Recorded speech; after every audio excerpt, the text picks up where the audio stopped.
cases rise in UK and other parts of Europe. We are seeing rates going up in China. Hong Kong is being hit pretty hard right now. I don't think that Americans need to be panicked right now, but I think that they need to pay attention and keep an eye on case counts in their community. 2 years into the pandemic, there has been this regular pattern where when we see a COVID surge in Europe, we typically will see a surge here in the US a few weeks later. There's no reason to think that that won't happen again this time. We are also seeing case surges out of Asia, Hong Kong, mainland China. The experts that we've talked to say that that obviously plays a role, but where we need to keep our eyes most focused is on what's happening in countries like the UK that are closer to us. The models show that there will be a bump. It's inevitable. It's not, will it? It definitely will. But again, that million-dollar question is, how serious will that bump be?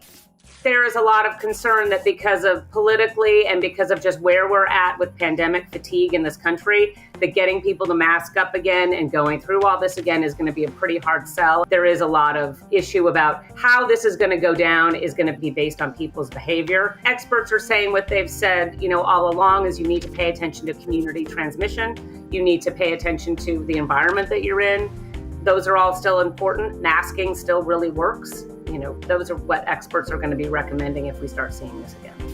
There's been a lot of discussion about whether or not there will be a fourth shot and, yet another booster. There's the 2 initial shots that make for the fully vaccinated. Then there's the 1 booster that everyone is already recommended to get. I think that that's being evaluated right now. And again, it may be that you see different groups, people who are more high risk, being recommended first to get that 4th shot. I know that there has been a great deal of urgency, even absent this particular wave that we're seeing elsewhere, about new variants emerging. Though it feels like this has been going on forever, we're still only 2 years into this.